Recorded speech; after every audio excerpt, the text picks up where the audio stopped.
ఎంతో అంగరంగ వైభవంగా జరగాల్సిన జనసేన పార్టీ ఆవిర్భావ వేడుకలు ఆశించిన స్థాయిలో జరగలేదా? చాలా ప్రాంతాల్లో ఆవిర్భావ వేడుకలకు కార్యకర్తలు, నేతలు ఎందుకు దూరంగా ఉన్నారు? ఆవిర్భావ దినోత్సవ వేడుకల వేదికల మీదే జనసేన నాయకులు బాహాబాహీకి దిగడం దేనికి సంకేతం? గ్రౌండ్ లెవెల్లో జనసేన పార్టీ మీద ఉన్న వ్యతిరేకత ఆవిర్భావ వేడుకల్లో బయటపడిందా? జనసేన పార్టీ ఇలాంటి పరిణామాలు ముందే ఊహించిందా? అందుకే రాష్ట్ర స్థాయి వేడుకలను దూరంగా ఉందా? ఇంతకీ జనసేన ఆవిర్భావ వేడుకలు అంత వివాదాస్పదంగా ఎందుకు తయారయ్యాయి? జనసేన పార్టీ ఆవిర్భావ వేడుకలు ఆ పార్టీలో రాజకీయ దుమారాన్ని రేపాయి. రాష్ట్ర వ్యాప్తంగా ఆవిర్భావ వేడుకలు విజయవంతం చేయాలని పార్టీ ఆదేశించినప్పటికీ నాయకులు సమిష్టిగా కాకుండా ఎవరికి వారు ఆవిర్భావ వేడుకలు నిర్వహించుకోవడం పొలిటికల్ సర్కిల్స్లో హాట్ టాపిక్గా మారింది. మొదటిసారి పవన్ కళ్యాణ్ మాటను, ఆ పార్టీ ఆదేశాలను ధిక్కరిస్తూ నాయకులు ఎవరికి వారి బల ప్రదర్శన చూపించుకుంటూ జనసేన ఆవిర్భావ వేడుకలు నిర్వహించుకున్నారు. అంతేకాదు, చాలా చోట్ల జనసేన ఆవిర్భావ వేడుకలు ఆశించిన స్థాయిలో జరగలేదన్న చర్చ సైతం జనసేన వర్గాల్లో నడుస్తోంది. దానికి ప్రధాన కారణం 20 నెలలకు పైగా జనసేన పార్టీలో ఉన్న అసంతృప్త సెగలు అనే చర్చ సైతం ఉంది.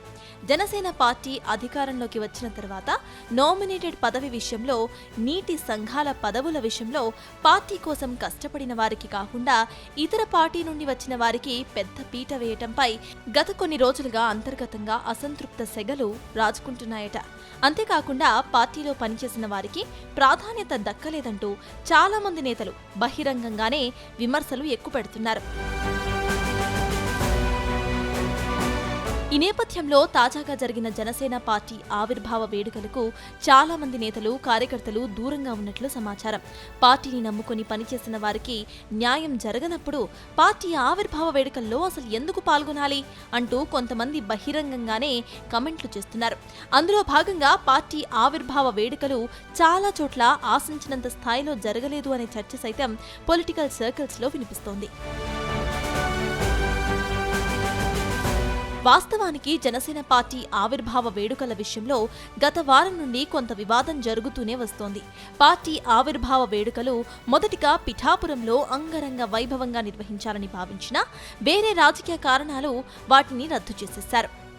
ఆ తర్వాత రాష్ట్ర స్థాయి యూత్ మీటింగ్ నిర్వహించాలని భావించినా అది కూడా కార్యరూపం దాల్చలేదు. పార్టీ ఆవిర్భావ వేడుకల విషయంలో జనసేన పార్టీ ఎందుకో సరైన స్పష్టత లేకుండా రకరకాల నిర్ణయాలు తీసుకోవడంపై రాజకీయంగా పెద్ద చర్చే సాగింది. అప్పుడు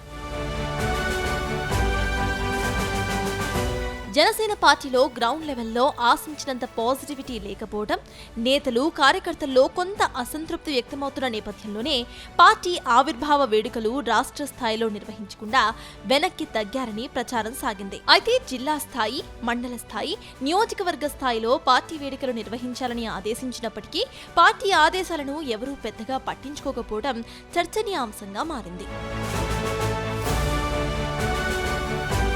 ఇక పార్టీ రాష్ట్ర స్థాయి ఆవిర్భావ వేడుకలు జరగకపోవడం పక్కన పెట్టేస్తే నాయకుల మధ్య విభేదాలు, కొట్లాటలకు జిల్లా, నియోజకవర్గాల్లో జరిగిన ఆవిర్భావ వేడుకలు వేదికగా మారాయని ఆరోపణలు సైతం వినిపిస్తున్నాయి.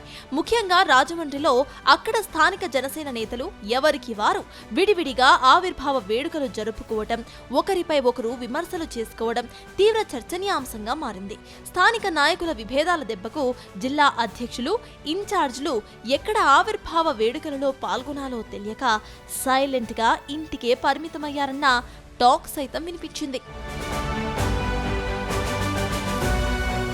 ఎన్టీఆర్ జిల్లా అధ్యక్షుడు సామినేని ఉదయభాను ఆవిర్భావ దినోత్సవ వేడుకల్లో చేసిన కమెంట్స్ రాజకీయంగా వైరల్ గా మారాయి. కూటమి నేతలను తాము గౌరవిస్తూ ఉంటే జనసేన పార్టీ నాయకులను కూటమి నేతలు సరిగా గౌరవించడం లేదని, ముఖ్యంగా జగ్గయ్యపేట నియోజకవర్గంలో జనసేన పార్టీ నాయకులను చాలా చులకనగా చూస్తున్నారంటూ ఆవేదన వ్యక్తం చేశారు. ఇవే కాకుండా చాలా ప్రాంతాలలో జనసేన పార్టీ ఆవిర్భావ వేడుకలలో స్థానిక నాయకులు తమ మనసులోని ఆవేదనలు వెళ్లగక్కారు. పార్టీని నమ్ముకుని పవన్ కళ్యాణ్ కోసం పనిచేస్తూ ఉంటే నియోజకవర్గాల్లో కనీస గౌరవం కూడా దక్కడం లేదని ఆవేదన వ్యక్తం చేశారు. ఆ క్రమంలో పార్టీ ఆవిర్భావ దినం సందర్భంగా చోటు చేసుకున్న పరిణామాలు వాటిపైన జనసేన పార్టీ అధిష్టానం సీరియస్ గానే ఫోకస్ పెట్టినట్టు సమాచారం. ఆవిర్భావ వేడుకలు ఆశించినంతగా జరగకపోవటం, నాయకుల మధ్య విభేదాలు బయటపడడం వంటి విషయాలపైన అధిష్టానం ఆరా తీస్తున్నట్లు తెలుస్తోంది. గతంలో ఎన్నడూ లేని విధంగా మొదటిసారి ఈ విధమైన పరిణామాలు చోటు చేసుకున్న నేపథ్యంలో ఏం చేయాలనే దానిపై పార్టీ అధిష్టానం ఫోకస్ పెట్టినట్లు సమాచారం. మరి దీనిపైన జనసేన సైన్యమే తమ బలమని నమ్ముతున్న పార్టీ అధ్యక్షుడు పవన్ కళ్యాణ్ అసలు ఎలాంటి వ్యూహాలతో ముందుకు వెళ్తారో, తమ వారందరినీ ఎలా గాడిలో పెడతారో చూడాలి మరి.